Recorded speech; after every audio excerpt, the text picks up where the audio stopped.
Hello देव दोस्तों, कैसे हैं आप सब लोग। मैं मोइन पठान एक बार फिर से आप सब लोगों के सामने। और आज हम लोग खत्म करने वाले हैं अपना टॉपिक जो हम लोगों ने परसों स्टार्ट किया था, United Nations and its organisation, और ये है उसका थर्ड पार्ट। और आज करेंगे हम लोग फिर से स्टैटिक जीके का पोस्टमार्टम, चीर फाड़ कर देंगे सारा। ठीक है, principal organs of the United Nations part 2, ये हमारा आज का टॉपिक है। स्टार्ट करने से पहले मैं आप सब लोगों का स्वागत करता हूं सीयूईटी अड्डा 24/7 पर, जो कि आप लोगों के लिए लेकर आता है बहुत सारे करंट अफेयर्स, बहुत सारे न्यूज़, बहुत सारा जीके और बहुत सारे एजुकेशनल वीडियोस, बहुत सारे नोटिफिकेशन, बहुत सारे अपडेट्स, और आपकी हेल्प करता है आपका सीयूईटी का एग्जाम क्लियर करवाने में और आपकी मनचाही यूनिवर्सिटी में आपको देखने के लिए।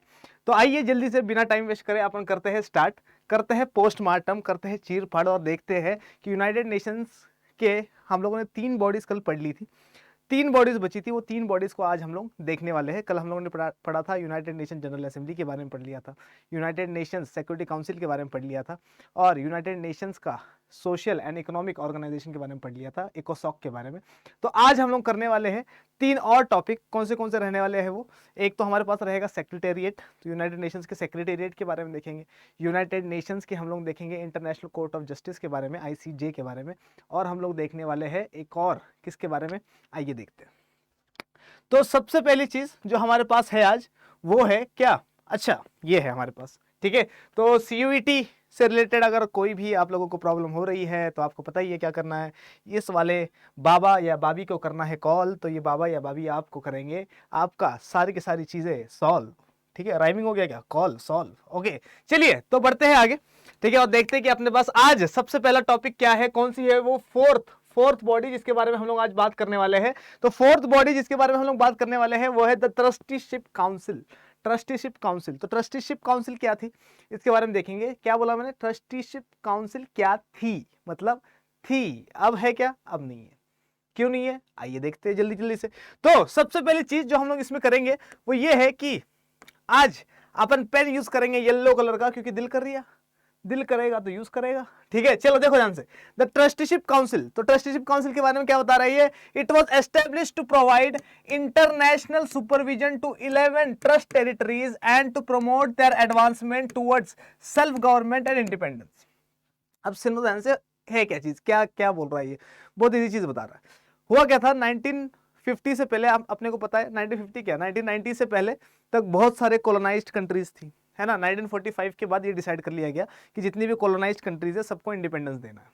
ठीक है, लेकिन बहुत सारी कंट्रीज ऐसी थी, बहुत सारे स्टेट्स ऐसे थे, बहुत सारा लैंड ऐसा था जिसके ऊपर लोग रह तो रहे थे, लेकिन वो उस लेवल पे नहीं थे कि सेल्फ गवर्नमेंट अपना सके, उस लेवल पे नहीं थे कि खुद इंडिपेंडेंस क्या कर सके, अचीव कर सके, या इंडिपेंडेंस के बाद अपनी कंट्री को चला सके। तो अपन ने क्या किया, यूनाइटेड नेशंस ने क्या किया, यूनाइटेड नेशंस ने बनाया ट्रस्टीशिप काउंसिल। और ट्रस्टीशिप काउंसिल का काम क्या है? जितने भी ऐसे स्टेट्स हैं जो कि अभी इंडिपेंडेंस के लायक नहीं है, मतलब अगर उनको इंडिपेंडेंस दे दिया जाए तो वो अपनी कंट्री को संभाल नहीं पाएंगे, है ना, गवर्नमेंट नहीं बना पाएंगे, इलेक्शन कमीशन नहीं बना पाएंगे, सुप्रीम कोर्ट नहीं बना पाएंगे, एक्सेट्रा एक्सेट्रा सारी चीज, मतलब गवर्नेंस नहीं कर पाएंगे। तो ऐसे स्टेट्स को, ऐसी कंट्रीज को इन लोगों ने कर लिया अडॉप्ट। अब उनको नरिश करते रहेंगे, उनको संभालते रहेंगे जब तक कि वो स्टेट उस लेवल तक ना पहुंच जाए कि इंडिपेंडेंस या सेल्फ गवर्नमेंट अचीव कर ले। ठीक है, तो इसलिए बनाया गया था ट्रस्टीशिप काउंसिल। समझ में आया नहीं आया? अब ट्रस्टीशिप काउंसिल के अंडर में 11 टेरिटरीज है जिनको हम लोग कहते हैं ट्रस्ट टेरिटरीज। और इन ट्रस्ट टेरिटरीज को कौन संभालेगा? ट्रस्टीशिप काउंसिल संभालेगा, तब तक जब तक कि वो इस लायक ना हो जाए कि वो क्या कर सके, इंडिपेंडेंस अचीव कर सके। कोई दिक्कत? पक्की बात है, समझ में आ रहा है? दिखाओ जल्दी जल्दी से अंगूठे अपने। आओ आगे देखते हैं क्या बोल रहा है। Trust territory were non-self governing territories placed under the administrative authority by the trusteeship Council. तो ये क्या बोल रहा है कि हमारे पास क्या थी? ट्रस्ट टेरिटरीज थी। कितनी थी मैंने बता दिया आप लोगों को, 11 ट्रस्ट टेरिटरीज थी। और ये जो ट्रस्ट टेरिटरीज थी ये नॉन सेल्फ गवर्निंग टेरिटरीज थी, मतलब खुद गवर्न भी नहीं कर पाती थी ये लोग अपने आप को। ठीक है, तो ये जो नॉन सेल्फ गवर्निंग टेरिटरीज थी इनको रखा गया किसमें?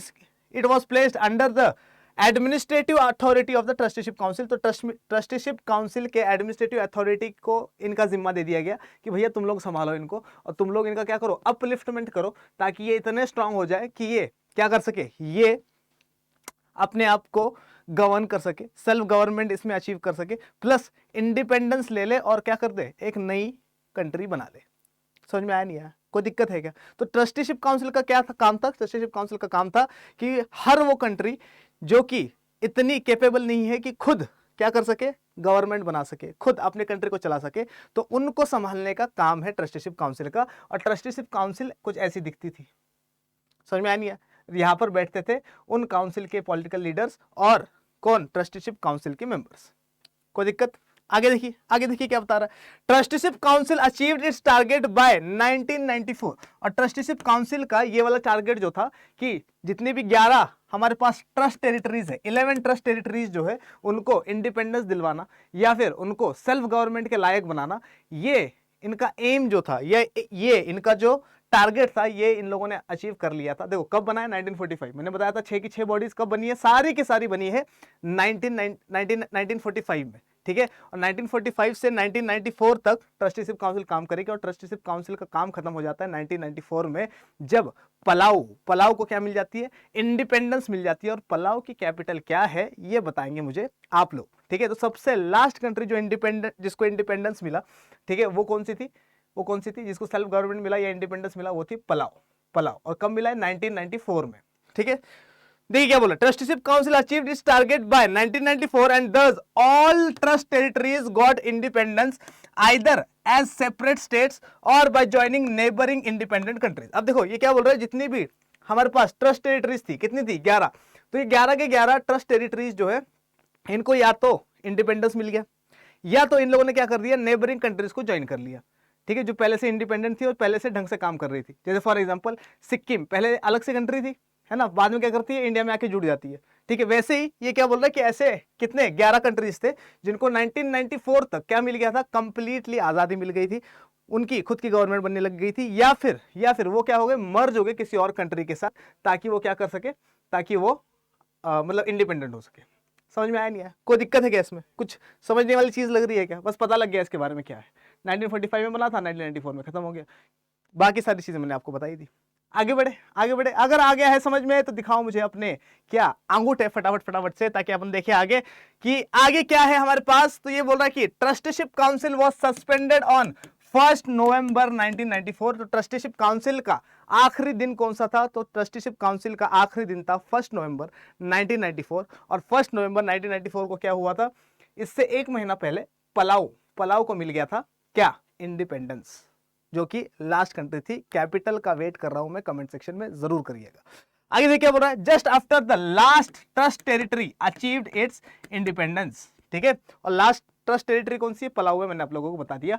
और ये देखो पलाऊ एक आइलैंड कंट्री है, और ये कंट्री कहां पर है ये भी मुझे बताना, ठीक है। देखो कितनी खूबसूरत कंट्री है, दिख रही है क्या, ठीक है। ये उसके आइलैंड से छोटे मोटे, ये कंट्री नहीं है, ठीक है, लेकिन क्या है, कितना ब्यूटीफुल है, देखो जरा, जाने का दिल कर रहा है ना, मैं तो जाऊंगा किसी के साथ, ठीक है, और वीडियो नहीं बनाऊंगा उसकी, तुम लोग देख लोगे।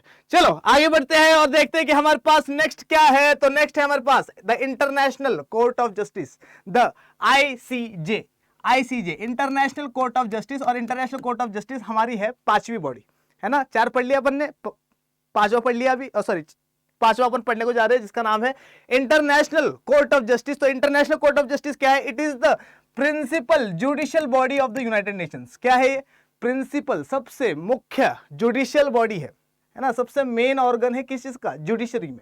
मतलब ये क्या करती है, ये डिस्प्यूट सॉल्व करेगी, केस लेगी और केस के ऊपर डिसीजन देगी। और इसमें कितने जजेस बैठते हैं, इसमें बैठते हैं टोटल 15 जजेस। इंडिया के सुप्रीम कोर्ट में कितने जजेस हैं, 34 जजेस, जिसमें से एक चीफ जस्टिस ऑफ इंडिया है। इसमें कितने जजेस है, इसमें है 15 जजेस जो अलग अलग जगह से आते हैं, और उनको अपॉइंट किया जाता है 9 साल के लिए, 9 ईयर्स के लिए। ये लोग क्या करते हैं, 9 ईयर्स के लिए इनका टर्म होता है। समझ में आया नहीं आया?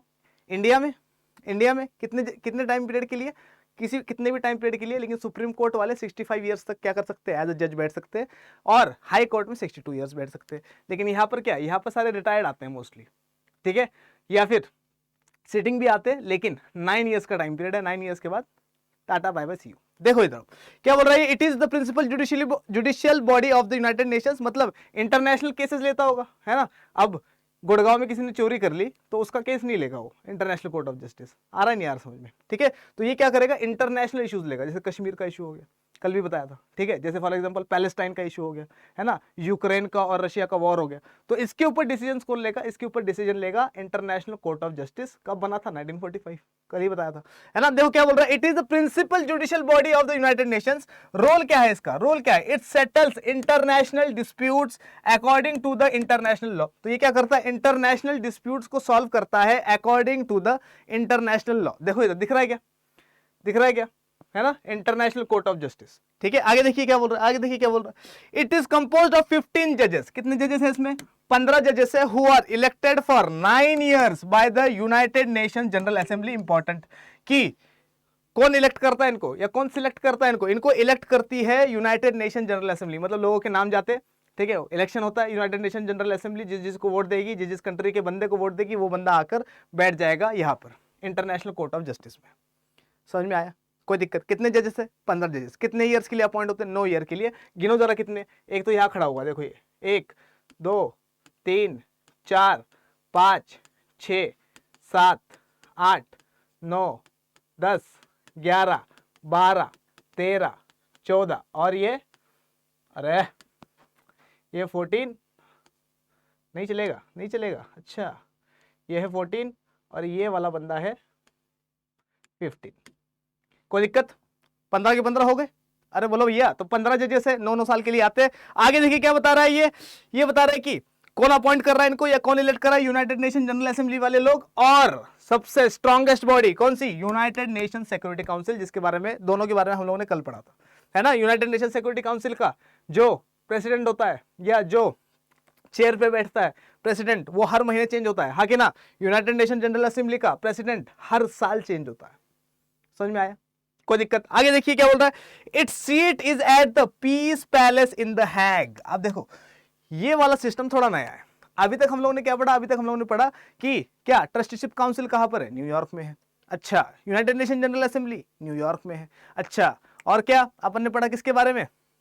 United Nation General assembly, security council, सारी की सारी कहां पर है? सारी की सारी है यूएसए में।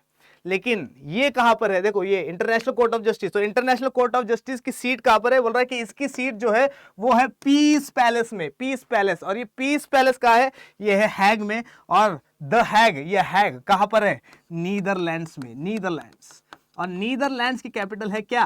एम्स्टरडैम, ठीक है। तो नीदरलैंड्स की कैपिटल एम्स्टरडैम है और द हैग में पीस पैलेस है और पीस पैलेस में इसकी सीट है। मतलब ये जो फोटो दिख रही है हमें, ये द हैग के पीस पैलेस की है। समझ में आया? पैलेस देखना चाहोगे, कैसी प्रोसीडिंग्स होती है देखना चाहोगे, भैया भाई दिखाएगा तुम्हें, टेंशन लेने की जरूरत नहीं है, जरूरत। समझ में आया नहीं है? आइए जरा आगे देखते, आगे देखते। या तो कोई दिक्कत है क्या? दिक्कत नहीं है तो दिखाओ मुझे अपने अंगूठे, फटाक से, फटाक से, जल्दी जल्दी आने चाहिए। चलो देखो क्या है, ये देखो, ये देखो, है ना। ये क्या है? हमारा पीस पैलेस है। और ये थोड़ा सा आउटडेटेड है, थोड़ा और अच्छी फोटो दिखाऊंगा, लेकिन मैं दिखाना क्या चाह रहा था तुम्हें, पीछे देखो, एक तरफ बना हुआ है रशिया का फ्लैग, एक तरफ बना हुआ है, ये रहा रशिया का फ्लैग, एक तरफ बना हुआ है यूक्रेन का फ्लैग। तो इन दोनों के बीच में टक्कर चल रही है। और ये इशू कहां पर चल रहा है अब? इंटरनेशनल कोर्ट ऑफ जस्टिस में। अरे आ रहा है कि नहीं बाबू? नहीं आ रहा है का? आवा है? चलो ठीक है, हरियाणवी मिक्स होगी बिहारी में, चलो कोई दिक्कत नहीं है। It is the only principal body of the United Nations which is not located in the New York, ठीक है। तो ये बोल रहा है कि ये अकेली बॉडी है यूनाइटेड नेशंस की जो कि न्यूयॉर्क में नहीं है।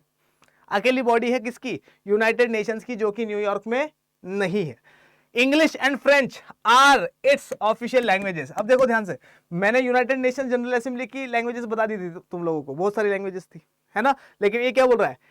इंटरनेशनल कोर्ट ऑफ जस्टिस की 2 लैंग्वेजेस है, जो क्या है इसकी, कौन सी लैंग्वेजेस है? इसकी प्रिंसिपल लैंग्वेजेस है, मतलब जिसमें प्रोसीडिंग्स होती है इस कोर्ट में। तो कौन सी लैंग्वेज में? एक होती है इंग्लिश लैंग्वेज में और दूसरी होती है फ्रेंच लैंग्वेज में। कोई दिक्कत? कोई दिक्कत? आगे बढ़े। International court of justice is the successor of the permanent court of international justice, PCIJ. तो ये बोल रहा है कि इंटरनेशनल कोर्ट ऑफ जस्टिस जो है ये permanent court of international justice की जगह ली हुई है इसने। मतलब क्या? हम लोगों ने यूनाइटेड नेशन जनरल असेंबली किया था, है ना, यूनाइटेड नेशंस किया था। यूनाइटेड नेशंस 1945 में बना है, वर्ल्ड वॉर 2 के बाद बना है। वर्ल्ड वॉर 1 के बाद क्या बना था?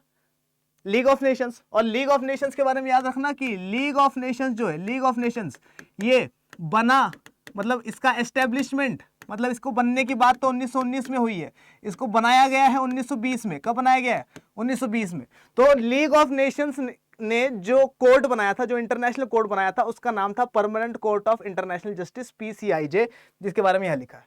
ठीक है, तो लीग ऑफ नेशंस बंद हो गया था जब वर्ल्ड वॉर 2 स्टार्ट हो गया, आगे ना, क्योंकि वर्ल्ड वॉर 2 को रोक नहीं पाया था। अरे बोलो भैया, सही बात है गलत बात है? तो जब लीग ऑफ नेशंस हो गया शट डाउन, तो PCIJ भी हो गया शट डाउन। फिर बना क्या? यूनाइटेड नेशंस, और यूनाइटेड नेशंस ने बना दिया क्या? International court of justice. इस वजह से ये बता रहा है क्या, इंटरनेशनल कोर्ट ऑफ जस्टिस जो है वो किसका सक्सेसर है, किसका उत्तराधिकारी है, किसको सक्सीड किया उसने? तो उसने सक्सीड किया है किसको? Permanent court of international justice. Paper में क्वेश्चन आ गया, कर लोगे पक्का 100%। आगे देखो, which was establish by the League of Nations in 1920। समझ में आया? कोई दिक्कत है क्या? देख लिया क्या? और फोटो दिखाओ क्या? चलो और फोटो दिखाता हूं, देखते क्या है हमारे पास और फोटो में। ये देखो, ये देखो, ये है इंटरनेशनल कोर्ट ऑफ जस्टिस। ठीक है, अब इसमें 15 से ज्यादा जज बैठे हुए हैं, है ना, एडिशनल जज बैठ सकते हैं, बिल्कुल बैठ सकते हैं। ठीक है, तो देखो दिख रहा है क्या, कुछ इस तरीके से प्रोसीडिंग्स चलती है। ये एक एक बंदा यहाँ पे आता रहेगा, अपना इशू बताता रहेगा, ये लोग लिखते रहेंगे, पढ़ते रहेंगे, इंटरनेशनल लॉ को चेक करते रहेंगे और फिर उसका जवाब देंगे मेजोरिटी से। कोई दिक्कत है क्या? अरे बताओ भैया, बताओ, दिक्कत है? नहीं बा, आगे चला बा। चलो आगे देखते हैं फिर, और देखते हैं कि यूनाइटेड नेशंस में का बा, यूनाइटेड नेशंस की सिक्स्थ बॉडी देखो यूनाइटेड नेशंस की क्या है, तो ये सिक्स्थ बॉडी यूनाइटेड नेशंस की है द सेक्रेटेरिएट। अब इधर देखो, ये है सेक्रेटेरिएट और यहाँ पे लगे हुए सारे के सारे झंडे, और ये रहा हमारा प्यारा प्यारा हिंदुस्तान, भारत, इंडिया। दिख रहा है क्या? चलो अब देखते हैं क्या सेक्रेटेरिएट का क्या चक्कर है। 5 चीजें पढ़ ली हम लोगों ने, लास्ट चीज बची हमारी जिसका नाम है द सेक्रेटेरिएट। इसके बारे में देखते हैं। It comprises of the United Nations secretary general. अब बोल रहा है कि सेक्रेटेरिएट में सबसे पहली चीज क्या है, इसका हेड जो है उसका नाम है क्या? Secretary general. तो सेक्रेटेरिएट क्या होता है? सचिवालय, है ना, मेन हेड। ठीक है, तो ये क्या बोल रहा है कि सेक्रेटरी जनरल इसका हेड होता है, या सेक्रेटरी जनरल यहां पर बैठता है। ठीक है, it comprises of the United Nations secretary general and thousands of international United nation staff members. तो यूनाइटेड नेशंस में जितने भी लोग काम कर रहे हैं वो सारे के सारे कहां पर बैठेंगे? कहां बैठेंगे? सेक्रेटेरिएट में, सचिवालय में। क्यों? क्योंकि उनका ऑफिस है वहां पर। अरे बोलो भैया, अलग अलग डिपार्टमेंट्स बने होंगे, कल्चरल डिपार्टमेंट अलग बना होगा, फेस्टिविटीज डिपार्टमेंट अलग बना होगा, और क्या विमेन डिपार्टमेंट अलग बना होगा, और क्या इंटरनेशनल इश्यूज वाला डिपार्टमेंट अलग बना होगा, रेफ्यूजीज वाला डिपार्टमेंट अलग बना होगा। तो हजारों की तादाद में जो वर्कर्स है वो सारे के सारे काम करते हैं कहां पर? सेक्रेटेरिएट में। समझ में आया नहीं है? और सेक्रेटेरिएट का हेड कौन है? कौन है? सेक्रेटरी जनरल है।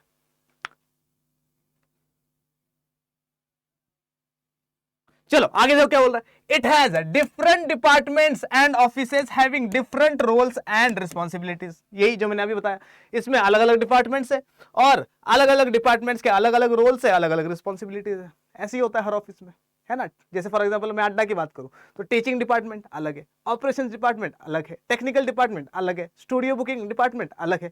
तो वैसे ही इधर भी क्या है, अलग अलग डिपार्टमेंट, सबके अलग अलग रोल्स, सबके अलग अलग रिस्पॉन्सिबिलिटीज। पक्का आया समझ में? आगे बढ़े। The Secretary general is appointed by the United Nations general assembly for a term of 5 years। Important. ठीक है, ये क्या बोल रहा है? सेक्रेटरी जनरल जो होता है, अब देखो ये प्रेसिडेंट नहीं है, सेक्रेटरी जनरल है ये। ठीक है, secretary general, president, United Nation General assembly का प्रेसिडेंट हर साल क्या होता है? चेंज होता है। ये क्या सेक्रेटरी जनरल है? सेक्रेटरी जनरल का मतलब, सेक्रेटरी जनरल मतलब सारे के सारे यूनाइटेड नेशंस को संभालने वाला, सबका हेड है ये। आया नहीं आया समझ में? सेक्रेटेरिएट का हेड है। समझ में आ रहा नहीं आ रहा? तो ये क्या बोल रहा है? The Secretary general is appointed by the United Nation General assembly. तो यूनाइटेड नेशन जनरल असेंबली अंगा क्या करती है? 5 साल के लिए अपॉइंट करती है किसको? 5 साल के लिए अपॉइंट करती है सेक्रेटरी जनरल को। It is renewable. रिन्यूएबल का मतलब क्या? अगर 5 साल उसने काम कर दिया तो दोबारा से उसी बंदे को अपॉइंट भी कर सकते हैं, फिर दोबारा से अपॉइंट कर सकते हैं, फिर दोबारा से अपॉइंट कर सकते हैं, कोई दिक्कत नहीं है। ठीक है, काम के ऊपर डिपेंड करता है। अच्छा काम कर रहा है तो बढ़ाते रहो उसका टाइम पीरियड, नहीं कर रहा अच्छा काम हटा दो, किसी और को बना दो। समझ में आ रहा नहीं आ रहा? मतलब री इलेक्ट कर सकते हैं, री इलेक्ट। पक्का? आगे देखो क्या बोल रहा है, ये इंपॉर्टेंट है भाई। सेक्रेटरी जनरल को अपॉइंट कौन करता है? United Nation General assembly. किसके लिए? सिलेक्ट भी कौन करता है? United Nations general assembly. कितने साल के लिए? 5 साल के लिए, और ये रिन्यूएबल है। Secretary general is the head of the secretariat, ये तो अपन ने स्टार्टिंग में ही कर लिया था कि सेक्रेटरी जनरल जो होता है वो हेड होता है सेक्रेटेरिएट का। It is located in New York, और ये भी न्यूयॉर्क में है। सिर्फ एक ही बॉडी है जो न्यूयॉर्क में नहीं है, और वो है इंटरनेशनल कोर्ट ऑफ जस्टिस, जो कि है द हैग में, और द हैग है नीदरलैंड्स में, और नीदरलैंड्स की कैपिटल एम्स्टर्डम। मैंने आप लोगों को पहले ही बता दिया। यहां तक कोई दिक्कत किसी को? ये फोटो देख ली? पक्का? बढ़े आगे? अरे बोलो, आगे देखे थोड़ा सा और क्या है हमारे पास। यहां तक कोई दिक्कत है किसी को तो बताओ। कोई दिक्कत नहीं? आगे बढ़े, चलो आगे देखते हैं क्या है हमारे पास। तो नेक्स्ट हमारे पास है कि the present secretary general of the United Nations is Antonio Guterres. ठीक है, तो अभी सेक्रेटरी जनरल कौन है? तो अभी सेक्रेटरी जनरल है हमारे पास एंटोनियो गुटरेस। और एंटोनियो गुटरेस की फोटो देखो, देखो कितना मासूम बंदा लग रहा है। मासूम नहीं है भैया, खतरनाक है। मतलब पोर्तुगाल का प्राइम मिनिस्टर रह चुका है ये। यूनाइटेड नेशंस का रेफ्यूजी वाला डिपार्टमेंट संभाल रखा है इसने 10 साल, 2005 से 2015। ठीक है, और 2017 में ये बना है क्या? यूनाइटेड नेशंस का सेक्रेटरी जनरल। ठीक है, देखो क्या बोल रहा है ये बोल रहा है कि the present secretary general of United nation is Antonio Guterres. He is the 90th secretary general. कौन सा सेक्रेटरी जनरल है ये? 90th, 90वां। अच्छा, इंपॉर्टेंट चीज मुझे बताओ, अब इंपॉर्टेंट चीज बताओ कि क्या बताना है? फर्स्ट सेक्रेटरी जनरल कौन था? फर्स्ट सेक्रेटरी जनरल कौन था? और एक और चीज बताओ मुझे कि फर्स्ट अफ्रीकन सेक्रेटरी जनरल कौन था? फर्स्ट अफ्रीकन, ये 90th नहीं होगा, 9th होगा ये, है ना? 90th कैसे हो सकता है? ठीक है, तो मुझे बताओ फर्स्ट अफ्रीकन सेक्रेटरी जनरल कौन है और पहला सेक्रेटरी जनरल कौन था? ये दोनों के दोनों आंसर मुझे चाहिए। चलो ये वाला अफ्रीकन वाला मैं बता देता हूं, कोफी अन्नान था। कॉफी नहीं है ये, कोफी अन्नान। ठीक है, तो इसके बारे में बताऊंगा कभी, लेकिन अभी के लिए मुझे ये जानना है कि फर्स्ट सेक्रेटरी जनरल कौन है। ये आप लोग मुझे कमेंट सेक्शन में बताएंगे कि कौन था। आगे देखो क्या बोल रहा है, he joined as the Secretary General on 1 January 2017। तो इन्होंने कब ज्वाइन करा? 1 जनवरी 2017 को ज्वाइन किया है इन्होंने। प्रायर टू दिस, इससे पहले क्या करते थे? Prior to this he served as the United Nations High Commissioner for Refugees from 2005 से 2015। तो यूनाइटेड नेशंस के हाई कमिश्नर की तरह काम किया इन्होंने रेफ्यूजीज की प्रॉब्लम को संभालने के लिए। कब से कब तक? 2005 से लेकर 2015 तक। He also served as the Prime Minister of Portugal. Portugal के प्राइम मिनिस्टर भी थे। और पोर्तुगाल की कैपिटल क्या है ये भी आप लोग मुझे कमेंट सेक्शन में बताएंगे कि पोर्तुगाल की कैपिटल क्या है, और ये भी बताएंगे कि ये वाला लेक्चर समझ में आया नहीं आया। इसमें कोई भी कंफ्यूजन होगी मुझे कमेंट सेक्शन में चाहिए सब कुछ। ठीक है, तो ये क्या बोल रहा है? Prior to this he served as the United Nations High Commissioner, पढ़ लिया हम लोगों ने। He also served as the Prime Minister of Portugal from 1995 to 2002। तो 1995 से लेकर 2002 तक ये पोर्तुगाल के प्राइम मिनिस्टर भी रह चुके हैं। मतलब कितनी हाइट पे पहुंच गया ये बंदा, देखो है ना, स्टेप बाय स्टेप आगे बढ़ता चला गया, स्टेप बाय स्टेप। ये रही इसकी फोटो। यहां तक कोई दिक्कत है किसी को तो बताओ, कोई दिक्कत है? समझ में आ गया? मोइन भाई पढ़ाएंगे, सब समझ में आएगा। जीतू भैया कौन है? अपन। ठीक है, देखे जरा आगे और कुछ है क्या? और कुछ बचा है क्या? तो कुछ नहीं बचा। ठीक है, तो आई होप कि सारी की सारी चीजें यूनाइटेड नेशंस के बारे में जितनी भी चीजें हो सकती है मैंने आप लोगों को करवा दी है। ठीक है, अगर इसमें फिर भी कोई प्रॉब्लम है तो मुझे जरूर बताना। ठीक है, आपकी प्रॉब्लम को सॉल्व करना ही अपन का है काम। ठीक है, तो और कुछ नहीं। और लास्ट की 2 चीजें मैं बता देता हूं आप लोगों को कि हमारा टॉपर्स 2.0 बैच क्या हो रहा है स्टार्ट। और ये जो टॉपर्स 2.0 बैच है ये स्टार्ट हो रहा है कब से? 7/3/2023 से, मतलब मंडे से। और इसमें मैं जो आपको पढ़ाऊंगा क्या? पॉलिटिकल साइंस, पॉलिटिकल नहीं पॉलिटिकल, है ना, क्योंकि इतना सरल कर दूंगा, इतना इजी कर दूंगा ना, खा जाओगे तुम इस सब्जेक्ट को। ठीक है, तो टॉपर्स 2.0 बैच को ज्वाइन करिए। और इसको ज्वाइन करने के लिए आपको पता ही है कि कोड क्या है। तो इसका कोड है क्या? Y742। याद नहीं रहेगा? अड्डा 24/7। बहुत सारे लोग बोलेंगे मेरा कोड लगाओ। किसी का मत लगाना, भाई का कोड लगाना सिर्फ इसमें। ठीक है, Y742। ठीक है, इससे आपको मिलेगा कितना? Bumper discount 21%। ठीक है, और करंट अफेयर्स भी हो सकता है कि मैं पढ़ाऊं इसमें आप लोगों को, तो टेंशन लेने की बात नहीं है। ऐसा करा दूंगा मक्खन की तरह कि मजा आ जाएगा। ठीक है, समझ में आया नहीं है? अच्छा, एक और चीज क्या, जो लोग एनडीए की तैयारी कर रहे हैं, तो अगर आप लोग कर रहे हो एनडीए की तैयारी और अगर आप लोगों को और अच्छे से एनडीए की तैयारी करनी है तो आप लोगों को क्या करना पड़ेगा? आपको जाना पड़ेगा किस पे? चले, यही आप लोग इन दोनों के लिए है ना, अड्डा 24/7 की वेबसाइट पे चले जाइए या अड्डा 24/7 के ऐप पे चले जाइए, कोर्सेज में चले जाइए, कोर्सेज पे टिक करोगे आप लोग तो आपको मिलेगा बहुत सारे ऑप्शन। अंडर ग्रेजुएट वाले में जाइए, अंडर ग्रेजुएट में आपको मिलेगा CUET, तो CUET में आपको मिल जाएगा टॉपर्स 2.0 बैच। अगर NDA की तैयारी करनी है आपको तो NDA की तैयारी के लिए आप जाइए किस पे, अड्डा 24/7 की वेबसाइट पर या ऐप पर क्लिक करिए तो आपका कोर्सेज दिखाई देगा, कोर्सेज पे क्लिक करिए आपको दिखाई देंगे अंडर ग्रेजुएट का ऑप्शन, अंडर ग्रेजुएट पे क्लिक करिए तो आपको दिखाई देगा एक ऑप्शन जिसका नाम है डिफेंस, डिफेंस पे क्लिक करिए, वहाँ पर लिखा आएगा NDA एंड NA, और NDA एंड NA में आपको दिखेगा क्या, आपको दिखेगा विक्रम 2.0 बैच 2.0, और इसमें भी आपको कोड यूज करना है क्या, Y742, अड्डा 24/7 का उल्टा, ठीक है, 24/7 इस साइड से, है ना, ऐसे 24/7 मत लिख देना, ऐसे लिख देना, ठीक है। तो यहाँ पर भी मैं आपको 2 सब्जेक्ट पढ़ाऊंगा, यहाँ पे मैं पढ़ाऊंगा आप लोगों को हिस्ट्री और करंट अफेयर्स कंफर्म, यहाँ पे मैं पढ़ाऊंगा, ठीक है। तो आई होप कि आप लोगों को ये लेक्चर बहुत बहुत बहुत बहुत बहुत पसंद आया होगा। अगर इसमें से कोई कंफ्यूजन है तो आप लोगों को वीडियो के नीचे जो कमेंट सेक्शन है उसमें कमेंट करना है, क्वेश्चन जो पूछे है उसके आंसर देने हैं, प्लस एक और इंपॉर्टेंट अनाउंसमेंट कि आज से ह्यूमैनिटीज अड्डा 24/7 पर, यहाँ पे लिख देता हूँ ह्यूमैनिटीज, है ना, जिसको नहीं आती स्पेलिंग, ह्यूमैनिटीज अड्डा 24/7, ठीक है। तो ह्यूमैनिटीज अड्डा पे आइए आप, ह्यूमैनिटीज अड्डा पे आज से मैं करवा रहा हूँ पॉलिटिकल साइंस की तैयारी आपके 20 मार्च के पेपर के लिए, तो जल्दी से आइए, ठीक है। अपन एकदम इंक्लूसिव कंप्लीट तैयारी करेंगे, हर एक चैप्टर को छान छान के देखेंगे जैसे छन्नी से छानते हैं, और ऐसा तैयार करवा दूंगा ना, ऐसा तैयार करा दूंगा ना कि मज़ा ही आ जाएगा आपको भी और मुझे भी, ठीक है। तो सेशन पसंद आया है तो इसको लाइक करिए, कमेंट करिए, शेयर करिए, अपने दोस्तों को दिखाइए, इंक्लूसिव पढ़ाई करिए, ठीक है। Sharing is caring. तब तक के लिए आपके अपने जीतू भैया आप सबको कहते हैं गुड बाय, गुड बाय नहीं सिर्फ बाय बाय, क्योंकि 5:30 बजे भी तो एक वीडियो आ रही है अपनी, है ना, तो 5:30 बजे वाली वीडियो देखना, बहुत इंपॉर्टेंट है, 10 क्वेश्चन है उसमें, तो वो वाली वीडियो देख लेना। तब तक के लिए मोइन पठान आप सबसे कहता है जय हिंद।